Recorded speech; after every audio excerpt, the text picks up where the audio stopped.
एक लड़की ने अपनी मसल्स फ्लेक्स करते हुए ब्राह्मण जीन्स ये हैशटैग क्या लगा दिया, सोशल मीडिया पर आग लगी हुई है। अच्छा, क्या बर्दाश्त नहीं हो रहा है तुमसे कि एक ब्राह्मण लड़की ट्रेंडी आउटफिट में तुम्हारी बनाई हुई सो कॉल्ड मॉडर्न दुनिया में स्टैंड आउट कर रही है।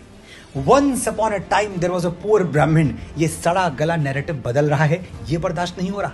या फिर लेफ्टिस्ट सिनेमा ने ब्राह्मणों के बारे में बरसों से जो झूठ परोसा है, उस झूठ को कीड़े लग रहे हैं, ये सहा नहीं जा रहा। गांव का सबसे सच्चा शरीफ आदमी कौन? खान चाचा। सबसे मक्कार मंदिर वाला पुजारी। फिल्मों के मुहावरे भी ऐसे बनाए गए कि ब्राह्मणों की पहचान कलंकित हो जाए। हवस का पुजारी, गुनाहों का देवता। अरे भाई साहब, हवस का मौलाना क्यों नहीं? पाप का पादरी क्यों नहीं? किसी समझदार आदमी ने कहा था, जब तक इस देश में सनीमा है। अच्छा, एक बात सुनो, पानी में लाठी मारने से पानी फटेगा नहीं और तुम्हारे तिल मिलाने से ब्राह्मणों का गौरव घटेगा नहीं। एक क्रांतिकारी को जनेऊधारी भूल दिया तो लिबरल्स ऐसे छनछनाए जैसे जलते हुए तवे पर बैठा दिया हो। बात सुनने की हिम्मत तुम में है नहीं, लेकिन बोलने पे मजबूर कर रहे हो तो बोलना पड़ेगा। पहली बात तो ये समझ लो कि ब्राह्मण आकाश जैसा हृदय लेकर पैदा होता है। हम किसी को पराया मानते ही नहीं। इतिहास पढ़ो, क्षत्रिय राजाओं के सिंहासन हमने अपनी नंगी पीठ पर थामे हैं और आज भी थामेंगे। वैश्यों के साथ हमारा संबंध ऐसा रहा कि हमने अपने ज्ञान से उनकी तिजोरियां भरी और बदले में उन्होंने भी कभी हमें भूखा नहीं सोने दिया। जिनको तुम दलित कहते हो, हमने ऐसे रीति रिवाज बनाए कि उनके घर का चूल्हा हमेशा जलता रहे। डेस्टिनेशन वेडिंग तो बहुत अटेंड की होंगी तुमने। एक बार भारत की अंतरात्मा में उतरो, किसी गांव में जाओ, वहां कोई शादी ब्याह होते हुए देखो, दुल्हन के पैरों में महावर लगती है और यह महावर कोई ब्यूटी पार्लर से आके नहीं लगा सकता। ब्राह्मणों के बनाए हुए रीति रिवाजों के अनुसार महावर नाउन ही लगा सकती है। नाउन यानी नाई की पत्नी। दुल्हन को मंडप में भी नाउन बिठाती है।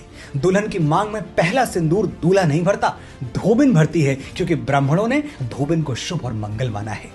आज दुनिया बहुत आगे निकल चुकी है। बच्चों की डिलीवरी हॉस्पिटल में होती है और होनी भी चाहिए, लेकिन पहले घर में बच्चा पैदा हो तो अम्बिलिकल कॉर्ड काटने के लिए रैदास समाज के लोगों को, जिन्हें महात्मा गांधी हरिजन कहते थे, उनको बुलाया जाता था, क्योंकि ब्राह्मणों के अनुसार हरिजन के हाथ शुभ हैं। गांव का ये पूरा इकोसिस्टम ब्राह्मणों ने ऐसे डिजाइन किया था कि वंचित समाज कभी बेरोजगार न रहे।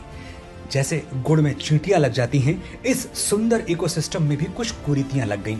लेकिन क्या चींटियां लगने से गुड़ मीठा नहीं रह जाता? क्या ये कुरीतियां हमारे भाईचारे को खोखला कर सकती हैं? लिबरल्स के बहकावे में मत आओ। ब्राह्मण भारतवर्ष का मस्तक है, इस मस्तक पर तिलक चमकता रहे, यह देश की हर जाति और हर संप्रदाय का कर्तव्य है। जिस दिन इस देश से ब्राह्मणत्व समाप्त हुआ, उसी दिन हमारे पराधीन और पददलित होने की उल्टी गिनती शुरू हो जाएगी। और ब्राह्मण जीन्स सिर्फ मुझ में नहीं, तुम में भी हैं। अगर किसी ब्राह्मण टीचर ने तुम्हें पढ़ाया है, कभी किसी अटल बिहारी की कविता सुन के तुम्हारे अंदर राष्ट्र प्रेम जगा है, कभी बाबा तुलसी की मानस में सीता हरण का प्रसंग पढ़ के रोए हो, तो भावना की, ज्ञान की और देश प्रेम की वो जीन्स ही ब्राह्मण जीन्स हैं। अगर ब्राह्मण कुल में जन्म लिया है तो गर्व से कहो, मैं ब्राह्मण हूं और मेरे अंदर ब्राह्मण जीन्स हैं। और अगर किसी दूसरे गौरवशाली कुल में जन्मे हो तो भी विनम्रता से कहो कि मेरे जीवन पर ब्राह्मणत्व का उपकार है और मेरे अंदर भी ज्ञान और भावना रूपी ब्राह्मण जीन्स मौजूद है। जय हिंद, जय भारत, जय ब्राह्मण।